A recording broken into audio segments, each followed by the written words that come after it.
Good morning everyone. First of all ಯಾರೆಲ್ಲ session join ಆಗಿದ್ದೀರಾ ಅವರಿಗೆಲ್ಲ thank you so much. Myself Pooja, I'll be your today's host for the session. Before begin ನಾವೆಲ್ಲ ಕೆಲವೊಂದು ground ರೂಲ್ಸ್ನ follow ಮಾಡೋಣ. So first ನಿಮ್ಮ mobile ವೀಡಿಯೋಸ್ನ on ಮಾಡಿ. Next if you have any doubts please type in chat. ಈ session Zoom ಮತ್ತು Facebook live ಆಗುತ್ತೆ. And finally if you feel anything important in this session please don't forget to make a note.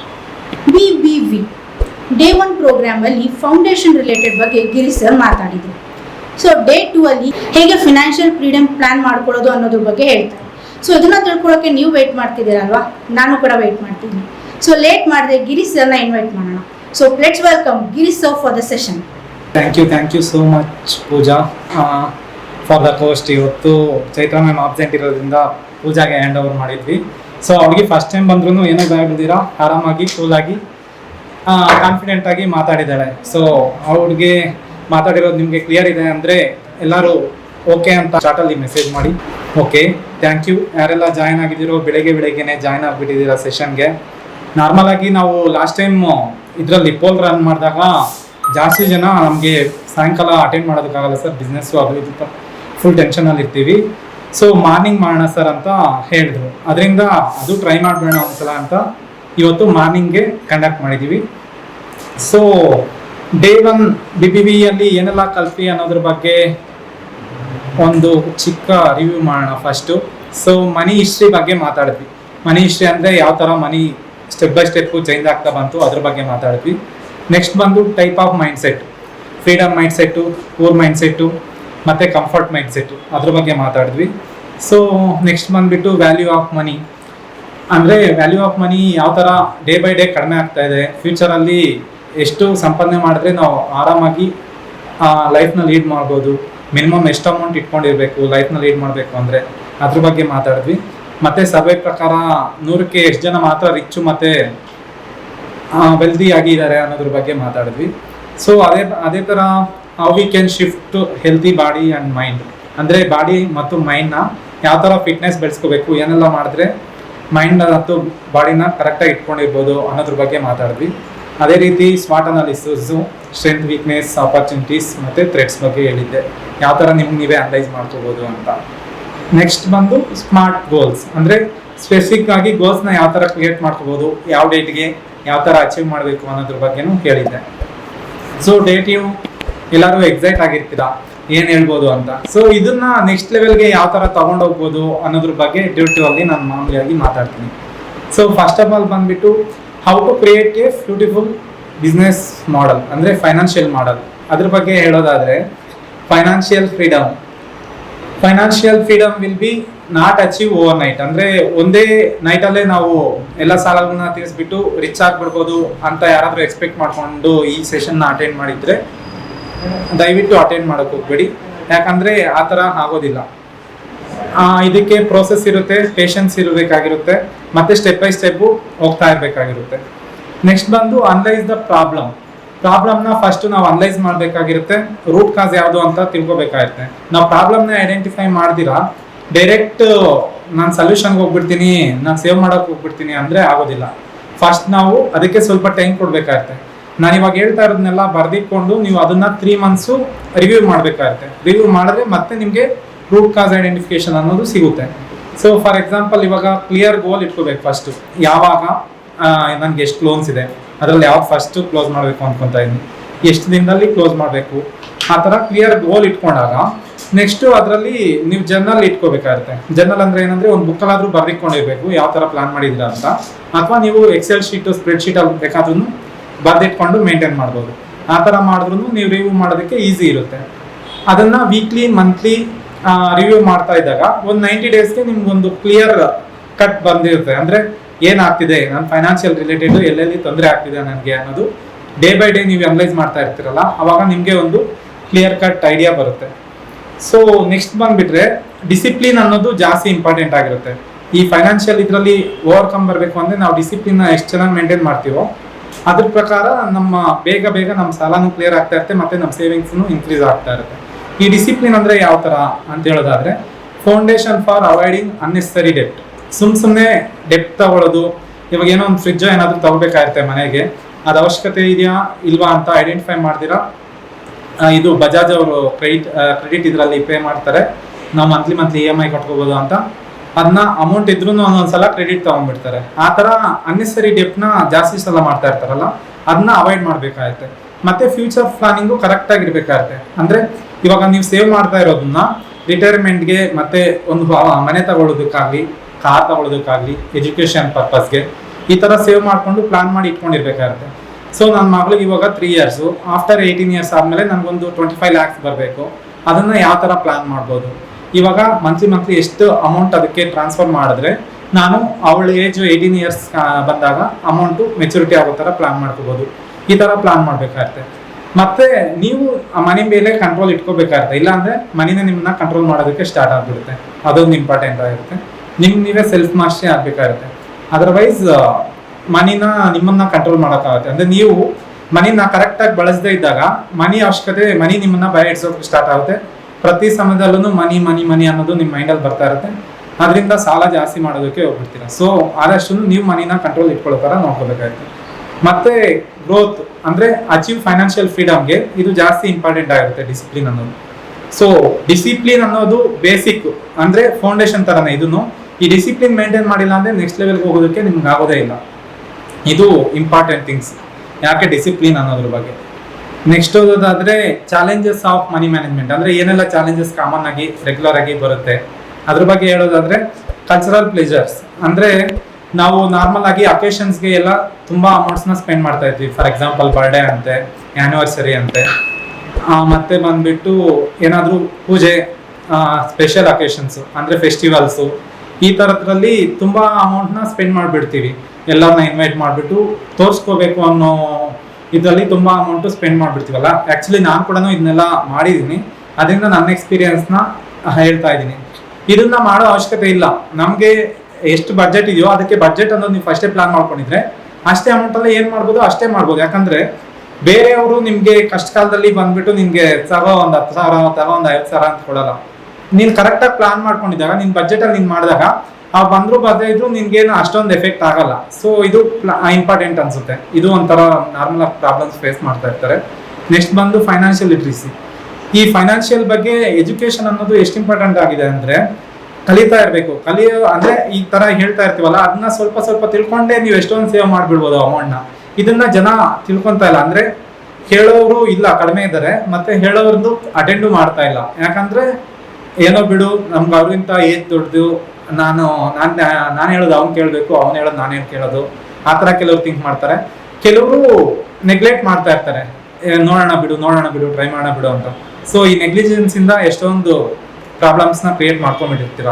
ಈಗಲೇ ಸ್ವಲ್ಪ ಇದು ಮಾಡಿಕೊಂಡು plan ಮಾಡಿಕೊಂಡ್ರೆ ನಿಮ್ಗೆ ಒಳ್ಳೆ ಇದಕ್ಕೆ ರೀಚ್ ಆಗೋದಕ್ಕೆ ಈಸಿ ಆಗಿಬಿಡುತ್ತೆ. ಫೈನಾನ್ಷಿಯಲ್ ಫ್ರೀಡಮ್ ಅನ್ನೋದಕ್ಕಿಂತ ಡೆಪ್ಟ್ ಆಗ್ದಿರಾ ಯಾವ ಥರ ಫೈನಾನ್ಸ್ನ ರಿಸರ್ವ್ ಫಂಡ್ ಥರ ಮೇಂಟೈನ್ ಮಾಡಿಕೊಂಡು ಅದನ್ನ ಎಮರ್ಜೆನ್ಸಿಗೆ ಯೂಸ್ ಮಾಡ್ಕೊಳ್ಳೋದಕ್ಕೆ ಎಲ್ಲ ಯೂಸ್ ಮಾಡ್ಕೋಬೋದು, ಆ ಥರ ಪ್ಲಾನ್ ಮಾಡ್ಕೋಬೋದು. ನೆಕ್ಸ್ಟ್ ಮತ್ತು investment choices. Invest wisely, avoid loss or scam. ಅಂದರೆ ಇನ್ವೆಸ್ಟ್ ಯಾವ್ಯಾವ್ದಕ್ಕೆ ಮಾಡ್ಬೋದು, ಯಾವ್ಯಾವ್ದಕ್ಕೆ ಮಾಡಿಲ್ಲ ಅನ್ನೋದನ್ನು ಐಡೆಂಟಿಫೈ ಮಾಡಬೇಕಾಗುತ್ತೆ. ಡೈರೆಕ್ಟಾಗಿ ಹೋಗ್ಬಿಟ್ಟು ನನಗೆ ಜಾಸ್ತಿ ರಿಟರ್ನ್ಸ್ ಬಂದ್ಬಿಡುತ್ತೆ ಅಂತ ಕೆಲವು ಕೋಆಪರೇಟಿವ್ ಸೊಸೈಟಿಯಲ್ಲಿ ಇನ್ವೆಸ್ಟ್ ಮಾಡಿಬಿಟ್ಟು ಅಮೌಂಟ್ ಕೂಡ ಬರ್ದಿರೋ ಸ್ಕ್ಯಾಮ್ಸ್ ಆಗಿಬಿಟ್ಟು ಎಷ್ಟೊಂದು ಲಾಸಸ್ನ ಕೆಲವರು ಫೇಸ್ ಮಾಡ್ತಿದ್ದಾರೆ ಆಲ್ರೆಡಿ. ಸೊ ಇಂಥದ್ರ ಬಗ್ಗೆ ನಾಲೆಡ್ಜ್ ಇದ್ದೀರಾ, ಮತ್ತೆ ಯಾರಾದ್ರೂ ಎಕ್ಸ್ಪರ್ಟ್ಸ್ ಇರ್ತಾರಲ್ಲ ಅಂಥವ್ರು ಕೇಳ್ದಿರಾ ಡೈರೆಕ್ಟಾಗಿ ಹೋಗಿ ಇನ್ವೆಸ್ಟ್ ಮಾಡಿ ಎಷ್ಟೊಂದು ಹಣ ಕಳೆದಿರೋರು ಇದ್ದಾರೆ. ಸೈಟ್ಸ್ ತಗೊಂತೀನಿ ಬೇಗ ಬೆಳೆದ್ಬಿಡುತ್ತೆ ಅಮೌಂಟು ಅಂತ ಸೈಟ್ಸ್ಗೆ ಅಡ್ವಾನ್ಸ್ ಪೇ ಮಾಡಿರ್ತಾರೆ. ಮತ್ತೆ ಯಾರು ಅಡ್ವಾನ್ಸ್ ಇಸ್ಕೊಂಡಿರ್ತಾರೋ ಅವರೇ ಇರಲ್ಲ, ಆ ಜಾಗ ಕೊಡ್ತಾನೂ ಬೇರೆ ಇರ್ತಿದ್ದಾರೆ. ಅಂದರೆ ಕರೆಕ್ಟಾಗಿ ಲೀಗಲ್ ಕೊಡ್ತಾ ಚೆಕ್ ಮಾಡಿರಲ್ಲ, ಸ್ಕ್ಯಾಮ್ ಮಾಡಿಬಿಟ್ಟಿರ್ತಾರೆ ಕೆಲವು ಟೈಮ್. ಈ ಥರ ಪ್ರಾಬ್ಲಮ್ಸ್ ಎಲ್ಲ ಆಗ್ತಿರುತ್ತಲ್ಲ, ಅದಕ್ಕೆ ಹುಷಾರಾಗಿರ್ಬೇಕಾಗಿರುತ್ತೆ. ಮತ್ತೆ ನೀವು ಪೇಮೆಂಟ್ ಮಾಡಿರೋದು ಅಕೌಂಟ್ ಥ್ರೂ ಮಾಡಿದ್ದೀರಾ, ಕ್ಯಾಶ್ ಕೊಟ್ಟಿದ್ದೀರಾ, ಅದೂ ಇಂಪಾರ್ಟೆಂಟ್ ಆಗಿರುತ್ತೆ. ಯಾಕಂದರೆ ಅಕಸ್ಮಾತ್ ಕೇಸ್ ಆಗಿ ಪೊಲೀಸರ ಹತ್ರ ಫೈಟ್ ಮಾಡಬೇಕು ಅಂದು ನಿಮ್ಮ ಅಕೌಂಟಿಂದ ಟ್ರಾನ್ಸ್ಫರ್ ಮಾಡಬೇಕಾಗುತ್ತೆ ಅಮೌಂಟು. ಇದು ಒಂದು. ಮತ್ತೆ ಡೆಪ್ಟ್ ಮ್ಯಾನೇಜ್ಮೆಂಟ್, ಅಂದರೆ how to manage finances to overcome ಇದು ಡ್ರಾಫ್ಟ್. ಅಂದರೆ ಸಾಲನ ಯಾವ ಥರ ಆಚೆ ಬರಬೇಕು ಅನ್ನೋದ್ರ ಬಗ್ಗೆನೂ ಪ್ಲಾನ್ ಮಾಡ್ಕೋಬೇಕಾಗುತ್ತೆ. ಯಾಕಂದರೆ ಇದನ್ನ ಕ್ಲಿಯರಾಗಿ ಪ್ಲಾನ್ ಮಾಡಬೇಕು ಅಂದರೆ ನಿಮಗೆ ನಾಲೆಡ್ಜ್ ಇರಬೇಕು. ಫಸ್ಟು ನಿಮ್ಗೆ ನಾಲೆಡ್ಜ್ ಇದ್ದೀರಾ ಯಾವ ಥರ ಪ್ಲಾನ್ ಮಾಡೋಕ್ಕಾಗ್ತದೆ ನಿಮಗೆ ಗೊತ್ತಿರಲ್ಲ. ಯಾವ ಥರ ಬರಿಬೇಕು, ಯಾವ್ಯಾವ ಸ್ಟೆಪ್ನ ತಗೋಬೇಕು, ಫಸ್ಟ್ ನಾನು ಏನಿಂದ ಸ್ಟಾರ್ಟ್ ಮಾಡಬೇಕು, ಇದನ್ನೆಲ್ಲ ತಿಳ್ಕೊಬೇಕಾಗತ್ತೆ. ಇದನ್ನ ತಿಳ್ಕೊಳ್ದಿರಾ ಡೈರೆಕ್ಟ್ ಹೋಗ್ಬಿಟ್ರೆ ನಿಮಗೆ ಮತ್ತೆ ತೊಂದರೆ ಆಗ್ಬಿಡುತ್ತೆ. ಅಂದರೆ ತೊಂದರೆ ಯಾವ ಥರ ಅಂದರೆ ಏನೋ ಮಾಡೋಕ್ಕೋಗಿ ಇನ್ನೇನೋ ಆಗುತ್ತಲ್ಲ, ಆ ಥರ ಆಗುತ್ತೆ. ಸೊ ಇದನ್ನೆಲ್ಲ ಮೊದಲನೇ ತಿಳ್ಕೊಳ್ಳೋದು ಇಂಪಾರ್ಟೆಂಟ್ ಆಗುತ್ತೆ. ನೆಕ್ಸ್ಟ್ ಬಂದು art of budgeting and saving. ಅಂದ್ರೆ ಇದು ಬಜೆಟ್ ಅಂದ್ರೆ ಏನ್ ಬರುತ್ತೆ ಅಂದ್ರೆ ಮೈನ್ ಬಜೆಟ್ ಅಂದ್ರೆ ಇವಾಗ ನಾರ್ಮಲ್ ಆಗಿ ಇವ್ರು ಸ್ಟೇಟ್ ಫಂಡ್ಸ್ ಸೆಂಟ್ರಲ್ ಫಂಡ್ಸ್ ಕೂಡ ಅನೌನ್ಸ್ ಮಾಡ್ತಾ ಇರ್ತಾರಲ್ಲ ನಾರ್ಮಲ್ ಆಗಿ. ಬಜೆಟ್ ಅಂದ್ರೆ ಇನ್ಕಮ್ ಯಾವ್ಯಾವ ಸೋರ್ಸಸ್ ಇಂದ ಎಷ್ಟೆಷ್ಟು ಅಮೌಂಟ್ ನಮ್ಗೆ ಇನ್ಕಮ್ ಜನರೇಟ್ ಆಗ್ತಿದೆ ಒಂದು, ಮತ್ತೆ ಏನೇನಕ್ಕೆ ಎಕ್ಸ್ಪೆಂಡಿಚರ್ ಇದೆ, ಈಗ ಕಮಿಂಗ್ ಇಯರ್ಸ್ ಅಲ್ಲಿ ಎಷ್ಟು ಖರ್ಚಾಗುತ್ತೆ ನಮಗೆ ಅದ್ರ ಬಗ್ಗೆ, ಮತ್ತೆ ಸೇವಿಂಗ್ಸ್ ಯಾವ್ಯಾವ ತರ ಮಾಡ್ಬೋದು, ಏನೇನಕ್ಕೆ ಎಷ್ಟೆಷ್ಟು ಇನ್ವೆಸ್ಟ್ ಮಾಡ್ಬೋದು, ಉಳಿದಿರೋ ಅಮೌಂಟ್ ಅದ್ರ ಬಗ್ಗೆನೂ ಪ್ಲಾನ್ ಮಾಡ್ಕೋಬೇಕಾಗುತ್ತೆ. ಇದನ್ನ ಬಜೆಟ್ ಅಂತಾರೆ ನಾರ್ಮಲ್ ಆಗಿ. ಟ್ರ್ಯಾಕಿಂಗ್ ಎಕ್ಸ್ಪೆನ್ಸಸ್ ಅಂದ್ರೆ ಇದು for identifying leakages and analysing profit or loss. ಅಂದ್ರೆ ಪ್ರಾಫಿಟ್ ಅಥವಾ ಲಾಸ್ ಅಂದ್ರೆ ಡೇ ಬೈ ಡೇ ಇವಾಗ ನಿಮಗೆ ಎಷ್ಟು ಅಮೌಂಟ್ ಇನ್ಕಮ್ ಆಗ್ತಿದೆ ಅಂದ್ರೆ ಕ್ರೆಡಿಟ್ ಆಗ್ತಿದೆ, ಎಷ್ಟು ಖರ್ಚು ಮಾಡ್ತಿದ್ದೀರಾ, ಸೊ ಬ್ಯಾಲೆನ್ಸ್ ಏನಾಗಿದೆ ಅಂದ್ರೆ ಪಾಸಿಟಿವ್ ಅಲ್ಲಿ ಇದೆಯಾ ನೆಗೆಟಿವ್ ಅಲ್ಲಿ ಇದೆಯಾ, ಅದು ಡೇ ಬೈ ಡೇ ಮತ್ತೆ ವೀಕ್ಲಿ ಮಂತ್ಲಿ ರಿವ್ಯೂ ಮಾಡುವಾಗ ಏನಾಗುತ್ತೆ ಅಂದ್ರೆ ನಿಮ್ಗೆ ಇನ್ಕಮ್ ಬರ್ತಾ ಇರೋದು ಎಕ್ಸ್ಪೆಂಡಿಚರ್ ಆಗ್ತಾ ಇರೋದು ಎಷ್ಟಿದೆ ಅಂತ ನಿಮ್ಗೊಂದು ಕರೆಕ್ಟ್ ಆಗಿ ಫಿಗರ್ ಗೊತ್ತಾಗುತ್ತೆ. ಆ ಫಿಗರ್ ಅಲ್ಲಿ ಮೈನಸ್ ಇದೆಯಾ ಪ್ಲಸ್ ಇದೆಯಾ ಅಂತ ನೋಡ್ಕೋಬಹುದು. ಮತ್ತೆ ಏನ್ ಅನ್ನೆಸರಿ ಎಕ್ಸ್ಪೆನ್ಸಸ್ ಆಗ್ತಿದೆ ಅಂತ ತಿಳ್ಕೊಂಡಾಗ ಆ ಎಕ್ಸ್ಪೆನ್ಸಸ್ ನ ಅವಾಯ್ಡ್ ಮಾಡ್ತಾ ಹೋದ್ರೆ ನೀವು ಆಟೋಮೆಟಿಕ್ ಸೇವಿಂಗ್ಸ್ ಜಾಸ್ತಿ ಆಗುತ್ತೆ, ನಿಮ್ ಇನ್ಕಮ್ ಬೆಳೀತಾ ಹೋಗುತ್ತೆ. ಈ ತರ ಪ್ಲಾನ್ ಮಾಡ್ಕೋಬಹುದು ಒಂದು. ಮತ್ತೆ ಪ್ರಯಾರಿಟೈಸೇಷನ್ ಯಾವ್ಯಾವುದಕ್ಕೆ ಇಂಪಾರ್ಟೆನ್ಸ್ ಕೊಡಬೇಕು ಏನು ಅನ್ನೋದನ್ನ ಪ್ಲಾನ್ ಮಾಡ್ಕೋಬೇಕಾಗುತ್ತೆ. ಅಂದ್ರೆ ಒಂದ್ರಲ್ಲೇ ಎಲ್ಲ ಅಮೌಂಟ್ ನಾನು ಇನ್ವೆಸ್ಟ್ ಮಾಡ್ಬಿಡೋ ಬದಲು ಅದನ್ನ ಡಿಫ್ರೆಂಟ್ ಕ್ಯಾಟಗರಿ, ಶೇರ್ಸ್ ಅಂತೆ, ಮ್ಯೂಚುವಲ್ ಫಂಡ್ಸ್ ಅಂತೆ, ಮತ್ತೆ ಸೇವಿಂಗ್ಸ್ ಅಲ್ಲೂ ಸ್ವಲ್ಪ ಇಟ್ಕೊಳ್ಳೋದು, FD, ಇನ್ಶೂರೆನ್ಸ್, ಈ ತರ ಡಿಫ್ರೆಂಟ್ ರಿಯಲ್ ಎಸ್ಟೇಟು ಆಪ್ಷನ್ಸ್ ಇರುತ್ತಲ್ಲ, ಅದರಲ್ಲಿ ಯಾವ ತರ ಕ್ಯಾಟಗರೈಸ್ ಮಾಡ್ಬೋದು ಅನ್ನೋದನ್ನ ಇಂಪಾರ್ಟೆಂಟ್ ಆಗುತ್ತೆ. ಯಾಕಂದ್ರೆ ಒಂದ್ರಲ್ಲೇ ಎಲ್ಲ ಅಮೌಂಟ್ ನ ಫಂಡ್ ಮಾಡಿಬಿಟ್ರು ಒಂದೊಂದ್ಸಲ ಪ್ರಾಬ್ಲಮ್ ಆಗುತ್ತೆ. ಅದೊಂದು. Savings use at least 20% of your income. ಅಂದ್ರೆ ನಿಮ್ಮ ಇನ್ಕಮ್ ಮಂತ್ಲಿ ಏನ್ ಜನರೇಟ್ ಆಗ್ತಾ ಇರುತ್ತೋ ಅದರಲ್ಲಿ 20% ಇನ್ಕಮ್ ನ ಸೇವಿಂಗ್ಸ್ ಅಂತ ಸಪ್ರೇಟ್ ಮಂತ್ಲಿ ಹೋಗೋ ತರ ಪ್ಲಾನ್ ಮಾಡ್ಕೊಂಡ್ಬಿಟ್ರೆ ನಿಮ್ದು ಅದು ಒಂದೇ ಸಲ ಬಲ್ಕ್ ಆಗಿ ಅಮೌಂಟ್ ನಿಮ್ಗೆ ಅನ್ಸುತ್ತೆ. ಈಗ ಸ್ಮಾರ್ಟ್ ಅಮೌಂಟ್ ಇರ್ಬೋದು, ಅಂದ್ರೆ 5,000 ಇನ್ವೆಸ್ಟ್ ಮಾಡಿದ್ರು ಒಂದು ಟೈಮ್ಗೆ ಅದು ದೊಡ್ಡ ಅಮೌಂಟ್ ಆಗುತ್ತೆ. ಅದು ಕಂಟಿನ್ಯೂಸ್ ಆಗಿ ಯಾವ ತರ ಸ್ಟಾರ್ಟ್ ಮಾಡಬೇಕು, ಎಷ್ಟು ಅಮೌಂಟ್ ನಾನು ಇವಾಗ ಸ್ಟಾರ್ಟ್ ಮಾಡ್ಬೋದು, ನಿಮ್ಗೆ ಎಷ್ಟು ಉಳಿತಿದೆ ಅದನ್ನೆಲ್ಲ ತಿಳ್ಕೊಬೇಕು ಅಂದ್ರೆ ಫಸ್ಟ್ ನೀವು ರೆಕಾರ್ಡ್ಸ್ ಅಲ್ಲಿ ಅಂದ್ರೆ ರಿವ್ಯೂ ಮಾಡ್ಬೇಕಾಗುತ್ತೆ, ಬರ್ದು ನೋಡ್ಬೇಕಾಗುತ್ತೆ. ಬರ್ದು ನೋಡಿದಾಗ ಅಥವಾ ಎಕ್ಸೆಲ್ ಅಲ್ಲಿ ಎಂಟ್ರಿ ಮಾಡಿ ನೋಡಿದಾಗ ನೀವು ಕರೆಕ್ಟ್ ಆಗಿ ನಂಬರ್ಸ್ ಗೊತ್ತಾಗುತ್ತೆ. ಎಷ್ಟು ನನಗೆ ಇನ್ಕಮ್ ಆಗ್ತಿದೆ, ಎಷ್ಟು ಖರ್ಚಾಗ್ತಿದೆ, ಎಷ್ಟು ಉಳಿತಿದೆ, ಅದರಲ್ಲಿ ಏನೇನು ಮಾಡ್ಬೋದು ನಾನು, ಅಥವಾ ನಾನು ನೆಗೆಟಿವ್ ಅಲ್ಲಿ ಇದ್ರೆ ಯಾವ ತರ ಖರ್ಚನ್ನ ಕಡಿಮೆ ಮಾಡ್ಬೋದು, ಅದರಿಂದ ಪಾಸಿಟಿವ್ಗೆ ಯಾವ ತರ ಬರ್ಬೋದು, ಇದನ್ನ ಐಡೆಂಟಿಫೈ ಮಾಡಿಬಿಟ್ಟಾಗ ನಿಮಗೆ ಈಸಿ ಆಗುತ್ತೆ. ಇದೆಲ್ಲ ನಾನು ಆಕ್ಚುಲಿ ನಿಮಗೆ ನಾನು 1-to-1 ಸೆಷನ್ ಅಲ್ಲೇ ಹೇಳ್ಬೋದಾಗಿತ್ತು. ಅಂದ್ರೆ ಒಬ್ಬೊಬ್ರಿಗೂ ಪರ್ಸನಲ್ ಆಗಿ ಕರ್ಕೊಂಡು ಹೇಳಿದ್ರೆ ಚಾರ್ಜಸ್ ಮಾಡ್ಬೋದು ಇದಕ್ಕೆ. ಇದನ್ನ ನಾನು ಬೇಸಿಕ್ ನಾಲೆಜ್ ಆಗಿ ಯಾಕೆ ಹೇಳ್ತಾ ಇದ್ದೀನಿ ಅಂದ್ರೆ ನಿಮ್ಗೊಂದು ಐಡಿಯಾ ಬಂದಾಗ ನೀವೇ ಅನಲೈಸ್ ಮಾಡ್ಕೋಬಹುದು. ಈಗ ದುಡ್ಡು ಪೇ ಮಾಡಿ ನಾನು ಔಟ್ಕಮ್ ಬರೋದಕ್ಕಾಗಲ್ಲ ಅನ್ನೋ ಸಿಚುವೇಶನ್ ಇರ್ತಾರಲ್ಲ, ಅಂಥವ್ರಿಗೆಲ್ಲಾನು ಹೆಲ್ಪ್ ಆಗುತ್ತೆ ಅನ್ನೋ ಒಂದೇ ಒಂದು ರೀಸನ್ ಇಂದ ಇದನ್ನೆಲ್ಲ ಹೇಳ್ತಾ ಇದ್ದೀನಿ. ನಾರ್ಮಲ್ ಆಗಿ ಇದು ಯಾರನ್ನು ಫ್ರೀ ಆಗಿ ಹೇಳಲ್ಲ. ಮತ್ತೆ ಬಂದು ಇನ್ವೆಸ್ಟ್ ಫಾರ್ ಲಾಂಗ್ ಟರ್ಮ್. ಅಂದ್ರೆ ಲಾಂಗ್ ಟರ್ಮ್ ಅಲ್ಲಿ ಯಾವುದೇ ಆಗಲಿ ರಿಟರ್ನ್ಸ್ ನ ಎಕ್ಸ್ಪೆಕ್ಟ್ ಮಾಡಿ, ಒಳ್ಳೆ ರಿಟರ್ನ್ಸ್ ಬರಬೇಕು ಅಂತ. ಒಂದೇ ಸಲ ಇಮಿಡಿಯೇಟ್ ರಿಟರ್ನ್ಸ್ ಬರಬೇಕು ಅಂತ ಬಿಟ್ಕಾಯಿನ್ಸ್ ಅದರಲ್ಲೆಲ್ಲ ಕೆಲವರೆಲ್ಲ ಜಾಸ್ತಿ ಅಮೌಂಟ್ಸ್ ನ ಫಂಡ್ ಮಾಡ್ತಾ ಇರ್ತಾರೆ. ಸೊ ಆ ಫಂಡ್ಸ್ ಹಾಕಿರೋದು ಕೂಡ ಬರದೇ ಇರೋ ಪ್ರಾಬ್ಲಮ್ಸ್ ನ ಫೇಸ್ ಮಾಡಿರೋದನ್ನ ನಾವು ಜಾಸ್ತಿ ಜನ ನಮ್ಮ ಕ್ಲೈಂಟ್ಸ್ ಅಲ್ಲೇ ನೋಡಿದೀವಿ. ಸೊ ಇದನ್ನ ನೀವು ಮಾಡಕ್ ಹೋಗ್ಬೇಡಿ, ಹುಷಾರಾಗಿರಿ. ಇದು ಯಾಕೆ ಲಾಂಗ್ ಟರ್ಮ್ ಆಗಿ ಮಾಡಬೇಕು ಅಂದ್ರೆ ಇದು ಎಮರ್ಜೆನ್ಸಿಗೆ ನಿಮ್ಗೆ ಬೆನಿಫಿಟ್ ಆಗುತ್ತೆ. ಅಂದ್ರೆ ಯಾವಾಗಾದ್ರೂ ಹೆಲ್ತ್ ರಿಲೇಟೆಡ್ ಏನಾದ್ರು ಇಶ್ಯೂಸ್ ಆದಾಗ ಅದಕ್ಕೆ ನೀವು ಆ ಅಮೌಂಟ್ ನ ಬಳಸ್ಕೋಬಹುದು.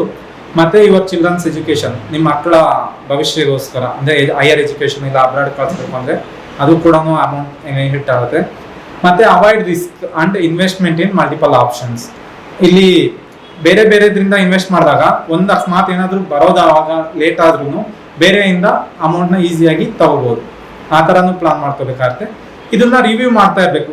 ಫಾರ್ ಎಕ್ಸಾಂಪಲ್ ಶೇರ್ ಮಾರ್ಕೆಟ್ ಅಲ್ಲಿ ಇನ್ವೆಸ್ಟ್ ಮಾಡಿಬಿಟ್ಟಿರ್ತೀರಾ, ನೀವು ರಿವ್ಯೂ ಮಾಡಲಿಲ್ಲ ಅಂದ್ರೆ ಏನಾಗುತ್ತೆ, ಕೆಲವು ಟೈಮ್ ಫುಲ್ ಅಪ್ ಆಗಿರುತ್ತೆ, ಶೇರ್ಸು ಜಾಸ್ತಿ ಮಾರ್ಜಿನ್ ಇರುತ್ತೆ, ಆ ಸೆಲ್ ಮಾಡಿ ಮತ್ತೆ ಡೌನ್ ಆದಾಗ ಬೈ ಮಾಡೋದು, ಇದನ್ನೆಲ್ಲ ಸ್ವಲ್ಪ ಅನಲೈಸ್ ಮಾಡ್ಬೇಕಾಗುತ್ತೆ. ಇಲ್ಲ ಎಕ್ಸ್ಪರ್ಟ್ಸ್ಗೆ ನೀವು ಒಪ್ಸ್ಬೇಕಾಗುತ್ತೆ ಅದನ್ನ. ಇಲ್ಲಾಂದ್ರೆ ರಿವ್ಯೂ ಮಾಡಿಲ್ಲ ಅಂದ್ರೆ ಕೆಲವು ಟೈಮ್ ಲಾಸಸ್ ಆಗ್ಬಿಡ್ತಾ ಇರುತ್ತೆ. ಆವಾಗಾದ್ರೂ ಸ್ಟಾಪ್ ಮಾಡಿಲ್ಲ ಅಂದ್ರೆ ಇದ್ದಿದ್ದು ಲಾಸ್ ಆಗೋ ಚಾನ್ಸಸ್ ಇರುತ್ತಲ್ವಾ. ಅದನ್ನೆಲ್ಲ ಅನಲೈಸ್ ಮಾಡೋದಕ್ಕೆ ಸ್ವಲ್ಪ ಎಕ್ಸ್ಪರ್ಟೈಸೇಷನ್ ಬೇಕಾಗಿರುತ್ತೆ. ಅಂಥವ್ರಿಗೆ ನೀವು ಹ್ಯಾಂಡ್ ಓವರ್ ಆದ್ರೂ ಮಾಡ್ಬೇಕಾಗುತ್ತೆ, ಇಲ್ಲ ನೀವೇ ಕಲಿಬೇಕಾಗುತ್ತೆ. ಇದು ಒಂದು ಸಜೆಷನ್ನು. ನೆಕ್ಸ್ಟ್ ಡೆಟ್ ಮ್ಯಾನೇಜ್ಮೆಂಟ್, ಅಂದ್ರೆ ಯಾವ್ಯಾವ ತರ ನಮ್ಮ ಸಾಲಗಳನ್ನ ಮ್ಯಾನೇಜ್ ಮಾಡ್ಬೋದು ಅದ್ರ ಬಗ್ಗೆ ಹೇಳೋದಾದ್ರೆ ಫಸ್ಟ್ ನೀವು ಲೀಸ್ಟ್ ಮಾಡ್ಕೊಂಬಿಡಿ ಏನೆಲ್ಲ ಲೋನ್ಸ್ ಇದೆ ನನಗೆ. ಫಾರ್ ಎಕ್ಸಾಂಪಲ್ ಈಗ ಹೌಸಿಂಗ್ ಲೋನು ಇರುತ್ತೆ, ಕಾರ್ ಲೋನು ಇರುತ್ತೆ, ಬೈಕ್ ಲೋನು ಇರುತ್ತೆ, ಮತ್ತೆ ಅದ್ರ ಜೊತೆಗೆ ಗೋಲ್ಡ್ ಲೋನು, ಹ್ಯಾಂಡ್ ಲೋನ್ಸು, ಈ ತರ ಡಿಫ್ರೆಂಟ್ ಲೋನ್ಸ್ ಇರುತ್ತಲ್ಲ, ಅದನ್ನೆಲ್ಲ ಲೀಸ್ಟ್ ಮಾಡ್ಕೊಂಬಿಡಿ. ಬಿಸ್ನೆಸ್ ಲೋನ್ಸ್ ಅಂತೆ, ಓವರ್ ಡ್ರಾಫ್ಟ್ ಅಂತ ಎಲ್ಲ ಏನಿದೆಯೋ ಲೋನ್ಸು ಅದನ್ನೆಲ್ಲ ಲೀಸ್ಟ್ ಮಾಡ್ಕೊಂಬಿಡಿ. ಆ ಲಿಸ್ಟ್ ಪ್ರಕಾರ ಯಾವ್ಯಾವುದಕ್ಕೆ ಎಷ್ಟೆಷ್ಟು ಇಂಟ್ರೆಸ್ಟ್ ರೇಟ್ ಇದೆ ಅಂತಲೂ ಲಿಸ್ಟ್ ಮಾಡ್ಕೋಬೇಡಿ. ಮತ್ತೆ ಅದಕ್ಕೆ ಇದು ಏನಪ್ಪ ಟೆನ್ಯೂರ್ ಎಷ್ಟಿದೆ, ಯಾವ್ಯಾವ ಡೇಟಲ್ಲಿ ಎಂಡ್ ಆಗುತ್ತೆ ಲೋನು ಅಂತಲೂ ಬರ್ದಿಟ್ಕೊಳ್ಳಿ. ಸೊ ಅದನ್ನ ಮಾಡಿದಾಗ ಫಸ್ಟ್ ನೀವು ಅಸೆಂಡಿಂಗ್ ಅಥವಾ ಡಿಸೆಂಡಿಂಗ್ ಆರ್ಡ್ರಲ್ಲಿ ಅದನ್ನ ಅಸೈನ್ ಮಾಡ್ಕೋಬೇಕು. ಅಂದರೆ ಚಿಕ್ಕ ಅಮೌಂಟ್ ಯಾವ್ಯಾವ ಇದೆ ಅದಾದ್ರೂ ಮಾಡ್ಕೋಬೋದು, ಇಲ್ಲ ದೊಡ್ಡ ಅಮೌಂಟ್ ಯಾವ್ಯಾವ್ದು ಇದೆ ಅದ್ರ ಪ್ರಕಾರ ಅದನ್ನು ಮಾಡ್ಕೋಬೋದು. ಆಯ್ತಾ, ಅದನ್ನ ಮಾಡ್ಕೊಂಡಾಗ ಸ್ಮಾಲ್ನಿಂದ ಆದ್ರೂ ಪೇ ಮಾಡ್ಕೊಂಡು ಹೋಗ್ಬೋದು. ಚಿಕ್ಕ ಚಿಕ್ಕ ಅಮೌಂಟ್ಸ್ನ ಕ್ಲಿಯರ್ ಮಾಡ್ಕೊಂತ ಹೋಗ್ಬೋದು ಒಂದು ಆಪ್ಷನ್ನು. ಅಥವಾ ಇಂಟ್ರೆಸ್ಟ್ ರೇಟು ಜಾಸ್ತಿ ಇರುತ್ತಲ್ಲ ಅಂತ ಲೋನ್ಸ್ನೂ ರೀಪೇಮೆಂಟ್ ಮಾಡ್ಕೊಂತ ಹೋದ್ರೂ ನಿಮಗೆ ಬೆನಿಫಿಟ್ ಆಗ್ತಾ ಇರುತ್ತೆ. ಅದು ನಿಮ್ಗೆ ಇಮಿಡಿಯೇಟ್ ಗೊತ್ತಾಗ್ತಾ ಇರಲ್ಲ, ಬಟ್ ಆ ಲೋನ್ ಕ್ಲಿಯರ್ ಆಗುತ್ತಲ್ಲ ಅವಾಗ ನಿಮಗೆ ಮಂತ್ಲಿ ಎಷ್ಟೊಂದು ಇಂಟ್ರೆಸ್ಟ್ ಅಮೌಂಟೇ ನಿಮ್ಗೆ ಸೇವ್ ಆಗ್ತಾ ಇರುತ್ತೆ. ಆ ಅಮೌಂಟ್ನ ನೀವು ಬೇಕಾದ್ರೆ ಇನ್ವೆಸ್ಟ್ಮೆಂಟ್ಗೆ ಮತ್ತೆ ಬಳಸ್ಕೋಬಹುದು, ಅದೊಂದು ಆಪ್ಷನ್ನು. ಮತ್ತೆ don't take loans more than your capability. ಅಂದ್ರೆ ನಿಮ್ಗೆ ಎಷ್ಟು ಕೆಪಾಸಿಟಿ ಪೇ ಮಾಡೋದಕ್ಕಿರುತ್ತೋ ಅದಕ್ಕಿಂತ ಕಡಿಮೆ ಲೋನ್ಸ್ ಯಾವಾಗಲೂ ತಗೊಳ್ಳಿ. ಅದಕ್ಕಿಂತ ಓವರ್ ಕಮಿಟ್ಮೆಂಟ್ ಆಗಿ ಲೋನ್ಸ್ ತಗೊಂಡಾಗ ಏನಾಗುತ್ತೆ ಅಂದ್ರೆ ನಿಮ್ಮ ಮಂತ್ಲಿ ಓವರ್ ಕಮಿಟ್ಮೆಂಟ್ ಮತ್ತೆ ಜಾಸ್ತಿ ಆಗುತ್ತೆ. ನಾನು ಲಾಸ್ಟ್ ಟೈಮ್ ಎಕ್ಸಾಂಪಲ್ ಹೇಳ್ದಂಗೆ 10,000 rupees ಎವ್ರಿ ಮಂತ್ ಬೇರೆಯವ್ರ ಹತ್ರ ಇಸ್ಕೊಳ್ಳೋದು, ಆ ಥರ ಪ್ರಾಬ್ಲಮ್ನ ಫೇಸ್ ಮಾಡೋಕ್ಕಾಗುತ್ತೆ. ಒಂದನ್ನ ಯೋಚನೆ ಮಾಡಿ ಡಿಸಿಷನ್ನ ತಗೋಬೇಕಾಗುತ್ತೆ. ಡೆಪ್ಟ್ ಯಾವ ಥರ ಮ್ಯಾನೇಜ್ ಮಾಡ್ಬೋದು ಅನ್ನೋದು ಇದೊಂದು ಒಳ್ಳೆ ಎಕ್ಸಾಂಪಲ್. ಓಕೆನಾ? ನೆಕ್ಸ್ಟ್ ಹೇಳೋದಾದ್ರೆ how to create emergency fund. ಯಾವ ಥರ ಎಮರ್ಜೆನ್ಸಿ ಫಂಡ್ನ ಕ್ರಿಯೇಟ್ ಮಾಡ್ಕೋಬೋದು, ಯಾವ ಥರ ಸೇವ್ ಮಾಡ್ಬೋದು ನಾವು ಅಮೌಂಟ್ನ ಫ್ಯೂಚರ್ಗೆ ಅಂತ ಹೇಳೋದಾದ್ರೆ, ಸೇವ್ ರೆಗ್ಯುಲರ್ಲಿ. ಅಂದರೆ ಕಂಟಿನ್ಯೂಸ್ ಆಗಿ ಸ್ವಲ್ಪ ಅಮೌಂಟ್ನೇ ಸಪ್ರೇಟ್ ಆಗಿ ಇಷ್ಟು ಪೋರ್ಷನ್ ಆಫ್ ಅಮೌಂಟ್ ಅಂತ ಆಟೋಮೆಟಿಕ್ ಆಗಿ ನಿಮ್ಮ ಅಕೌಂಟಿಂದ ಒಂದು ಅಕೌಂಟ್ ಟ್ರಾನ್ಸ್ಫರ್ ಆಗೋ ಥರನೋ ಇಲ್ಲ ಒಂದು ಮ್ಯೂಚುವಲ್ ಫಂಡ್ಗೂ ಈ ಥರ ಟ್ರಾನ್ಸ್ಫರ್ ಆಗ್ತಾ ಇರೋ ಥರ ಒಂದು ಅಮೌಂಟ್ನ ಫಿಕ್ಸ್ ಮಾಡಿಬಿಡಿ. ಆ ಅಮೌಂಟ್ ಆಟೋಮೆಟಿಕ್ಕು ಮಂತ್ಲಿ ಕಡಿಮೆನೇ ಅನಿಸ್ತಾ ಇರುತ್ತೆ, ಬಟ್ ಆಫ್ಟರ್ 5 years 10 years ಆ ಅಮೌಂಟು ಒಂದು ಬಲ್ಕ್ ಆಗಿರುತ್ತೆ. ಮತ್ತೆ ಪ್ಲಸ್ ಇಂಟ್ರೆಸ್ಟು ಬೆನಿಫಿಟ್ ಎಲ್ಲ ಸಿಗ್ತಾ ಇರುತ್ತೆ ನಿಮಗೆ. ಸೊ ಆಗ ನಿಮಗೆ ಅದು ಯೂಸ್ ಮಾಡ್ಕೊಳ್ಳೋದಕ್ಕೆ ಈಸಿ ಆಗುತ್ತೆ. ಒಂದು investment in easy to cash products, ಅಂದರೆ ಗೋಲ್ಡು ಈಸಿಯಾಗಿ ಅದನ್ನ ಕ್ಯಾಶ್ ಆಗಿ ಕನ್ವರ್ಟ್ ಮಾಡ್ಕೊಳ್ಳೋಂತಹ ಆಪ್ಷನ್ಸ್ ಅಲ್ಲಿ ಜಾಸ್ತಿ ಇನ್ವೆಸ್ಟ್ ಮಾಡಿ. ಯಾಕಂದ್ರೆ ಎಮರ್ಜೆನ್ಸಿ ಅಂದಾಗ ಅದನ್ನ ಈಸಿಯಾಗಿ ಇದು ಮಾಡಿದ್ರೆ ಅಮೌಂಟ್ ಬರೋ ಥರ ಇರಬೇಕು. ಆ ಥರ ಆಪ್ಷನ್ಸ್ 2-3 ಇಟ್ಕೊಂಡಿರ್ಬೇಕಾಗುತ್ತೆ ನೀವು. ಮತ್ತೆ plan like money should generate money, ಅಂದ್ರೆ ನೀವು ಯಾವುದಕ್ಕೆ ಇನ್ವೆಸ್ಟ್ ಮಾಡ್ತಿರೋ ಅದು ನೀವು ಕೆಲಸ ಮಾಡ್ತಿದ್ರು ಅದರಿಂದ ಇನ್ಕಮ್ ಜನರೇಟ್ ಆಗ್ತಾ ಇರಬೇಕು. ಅಂದ್ರೆ ಇವಾಗ ನೀವು FD ಏನಾದ್ರು ಮಾಡಿದ್ರೆ ಇಂಟ್ರೆಸ್ಟ್ ಜನರೇಟ್ ಆಗುತ್ತಲ್ಲ, ಅದೇ ತರ ಗೋಲ್ಡ್ ಪರ್ಚೇಸ್ ಮಾಡಿರ್ತೀರಾ. ಫಾರ್ ಎಕ್ಸಾಂಪಲ್ ಈ ಇಯರ್ ಅಲ್ಲಿ ಪರ್ಚೇಸ್ ಮಾಡಿರ್ತೀರಾ, ನೆಕ್ಸ್ಟ್ 5 yearsಗೆ ಅದು ಆಟೋಮೆಟಿಕ್ ರೇಟ್ ರೈಸ್ ಆಗಿರುತ್ತೆ. ಫಾರ್ ಎಕ್ಸಾಂಪಲ್ ನಾವು ಇವಾಗ ಗೋಲ್ಡ್ 2017 ಅಲ್ಲಿ 3,500 rupees ಇತ್ತು, ಈಗ ಆಲ್ಮೋಸ್ಟ್ 7,000 ಆಗಿದೆ. ಅದೇ ರೀತಿ ಮನಿನ ಜನರೇಟ್ ಮಾಡ್ತಾ ಇರುತ್ತೆ. ನಾವು ಅದಕ್ಕೇನು ವರ್ಕ್ ಮಾಡ್ತಾ ಇರಲ್ಲ, ಬಟ್ ಅದ್ರ ಪ್ರೈಸಸ್ ಅದಕ್ಕೆ ಅಪ್ರಿಸಿಯೇಷನ್ ಆಗ್ತಾ ಇರುತ್ತಲ್ವಾ, ಅಂಥದ್ರ ಮೇಲೆ ಇನ್ವೆಸ್ಟ್ ಮಾಡೋದು ಒಳ್ಳೆಯದು. ಅದು ಆ ಥರ ಪ್ಲಾನ್ ಮಾಡ್ಕೋಬೇಕಾಗುತ್ತೆ ನೀವು ಇನ್ವೆಸ್ಟ್ಮೆಂಟ್ ಪ್ರೈಸು. ನೆಕ್ಸ್ಟ್ ಬಂದರೆ ಯಾವ ಥರ ಟಿಪ್ಸ್ ಕೊಡ್ಬೋದು ಫೈನಾನ್ಷಿಯಲ್ ಫ್ರೀಡಮ್ ಆಗಬೇಕು ಅಂದರೆ, ಟ್ರ್ಯಾಕ್ ಯುವರ್ ಎಕ್ಸ್ಪೆನ್ಸಸ್. ಅಂದರೆ ನಿಮ್ಮ expenses daily, weekly, monthly review ಮಾಡ್ತಾ ಇರಬೇಕಾಗುತ್ತೆ. ಇದು 90 daysನ ಫಾಲೋ ಮಾಡಿ. ಈ 90 days ಆದಮೇಲೆ ಯಾವ್ಯಾವ ಥರ ರಿಸಲ್ಟ್ಸ್ ಬಂದಿದೆ ಅಂತ ಬೇಕಾದರೆ ನಾನು ಒಂದ್ಸಲ ರಿವ್ಯೂ ಮಾಡ್ತೀನಿ. ನಿಮ್ಗೆ ಆದ್ರೂ ಏನು ಟ್ರ್ಯಾಕ್ ಸಿಕ್ಕಿಲ್ಲ ಅಂದರೆ ನಾನೇ 1-to-1 ಫ್ರೀಯಾಗಿ ಕೊಡ್ತೀನಿ ಆವಾಗ. ಒಂದು ಮತ್ತೆ avoid spending on unnecessary items, ಅಂದರೆ ಅನ್ನೆಸರಿಯಾಗಿ ಐ ಮಾಡೋದನ್ನ ನಿಲ್ಲಿಸಿ. ಅವಶ್ಯಕತೆನೇ ಇರಲ್ಲ ಅಂಥದ್ರ ಬಗ್ಗೆ ಕಂಟಿನ್ಯೂಸ್ ಆಗಿ ವೇಸ್ಟ್ ಮಾಡೋದು ಅಮೌಂಟು ಅವಶ್ಯಕತೆ ಇರಲ್ಲ. ಯಾಕಂದರೆ ನಿಮಗೆ ಬೇಸಿಕ್ ನೆಸೆಸಿಟೀಸ್ ಏನಿದೆಯೋ ಅದೇ ರೆಗ್ಯುಲರ್ ಆಗಿ ಯೂಸ್ ಮಾಡ್ತಾ ಇರ್ತೀರ. ಸೊ ನೀವು ತಗೊಂಡು ಹೋಗ್ತೀರಾ ಮನೆಯಲ್ಲಿ 1 ತಿಂಗಳಿಗೊಂದ್ಸಲ, 2 ತಿಂಗಳಿಗೊಂದ್ಸಲ, 3 ತಿಂಗಳಿಗೊಂದ್ಸಲ ಯೂಸ್ ಮಾಡ್ತಾ ಇರ್ತೀರಲ್ಲ, ಅಂಥದ್ರ ಬಗ್ಗೆ ವೇಸ್ಟ್ ಆಗಿ ದುಡ್ಡನ್ನ ಜಾಸ್ತಿ ಸ್ಪೆಂಡ್ ಮಾಡೋಕೆ ಹೋಗ್ಬೇಡಿ. ಅಲ್ಲಿಂದ ಸ್ಟಾರ್ಟ್ ಮಾಡಿ. ಮತ್ತೆ ಸೆಟ್ ಕ್ಲಿಯರ್ ಗೋಲ್ಸ್, ಯಾವ್ಯಾವ್ದನ್ನ ಯಾವಾಗ ಕ್ಲಿಯರ್ ಮಾಡಬೇಕು ಅನ್ನೋದನ್ನ ಕ್ಲಿಯರ್ ಆಗಿ ಬರೆದಿಟ್ಕೊಳ್ಳಿ. ಅದಕ್ಕೆ ಯಾವ್ಯಾವ ಥರ ಆಪ್ಷನ್ಸ್ ಇದೆ ಅಂತ ನಾನು ಸ್ಮಾರ್ಟ್ ಗೋಲ್ಸ್ ಅಲ್ಲಿ ಹೇಳಿದ್ನಲ್ಲ, ಅಂದರೆ ನಿಮ್ಮ ಆಪರ್ಚುನಿಟೀಸ್ ಏನೇನಿದೆ ಅದನ್ನ ಇದು ಮಾಡೋದಕ್ಕೆ ಅಂತ. ನೀವೆಲ್ಲ ಬರೆದ್ಮೇಲೆ ಒಂದು ಐಡಿಯಾ ಸಿಗುತ್ತೆ. ಅದು ಫಸ್ಟ್ ಬರೆಯೋದು ಇಂಪಾರ್ಟೆಂಟ್. ಅಂದರೆ ನಂಬರ್ಸೇ ಆಗಲಿ ಏನೇ ಆಗಲಿ ವಿಸಿಬಲ್ ಆಗಬೇಕು. ನಿಮ್ಮ ಪ್ರಾಬ್ಲಮ್ಸ್ ನೀವೇ ನೋಡಿದಾಗ ಅದನ್ನ ಯಾವ ಥರ ಓವರ್ಕಮ್ ಅನ್ನೋದು ಈಸಿಯಾಗಿ ನಿಮಗೆ ಐಡೆಂಟಿಫೈ ಬರುತ್ತೆ. ಇದೊಂದು. Don't spend more even if you have income increases. ಅಂದರೆ ಕೆಲವು ಟೈಮು ಇನ್ಕಮ್ ಜಾಸ್ತಿ ಆಗ್ತಾ ಇದೆ ಅಂತಾಗ ಟೆಂಪ್ಟೇಷನ್ ಅಲ್ಲಿ ತುಂಬ ಖರ್ಚು ಮಾಡೋದಕ್ಕೆ ಹೋಗ್ತಾರೆ. ಆ ಖರ್ಚು ಮಾಡೋದನ್ನ ಅವಾಯ್ಡ್ ಮಾಡಿ.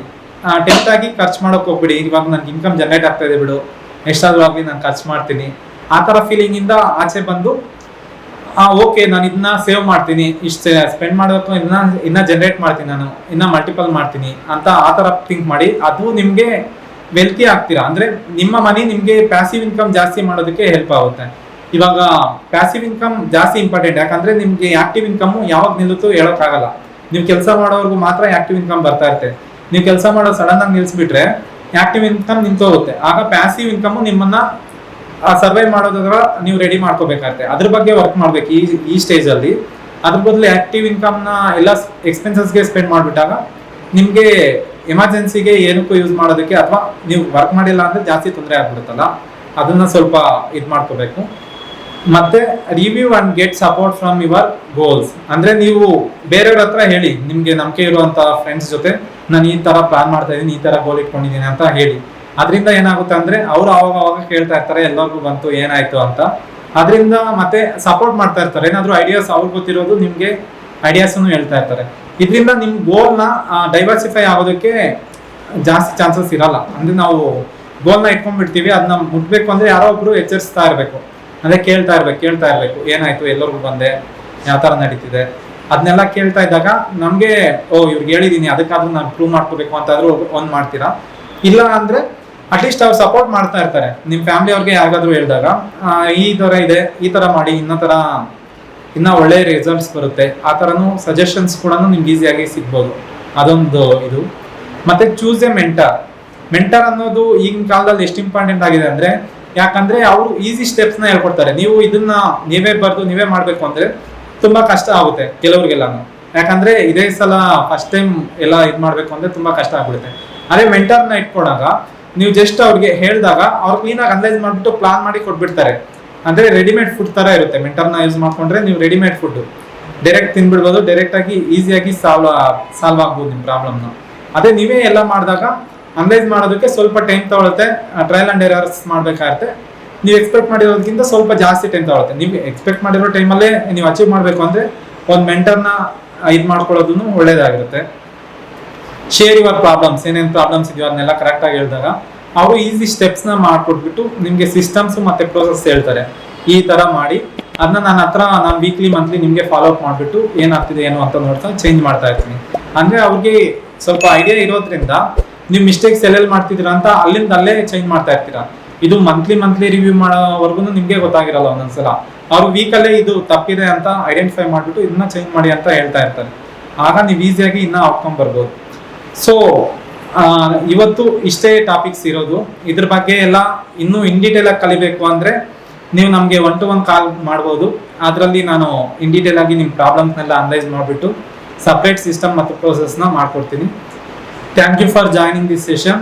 ಆ್ಯಂಡ್ ಇವತ್ತಿನ ಸೆಷನ್ ಬಗ್ಗೆ, ಇವತ್ತು ಹೇಳಿರೋದ್ರ ಬಗ್ಗೆ ಏನಾದರೂ ಡೌಟ್ಸ್ ಇದ್ದರೆ ನೀವು ಚಾಟ್ ಮುಖಾಂತರ ಕ್ವಶನ್ಸ್ ರೈಸ್ ಮಾಡಿದ್ರೆ ನಾನು ಅದನ್ನ ಆನ್ಸರ್ ಮಾಡೋದಕ್ಕೆ ಟ್ರೈ ಮಾಡ್ತೀನಿ.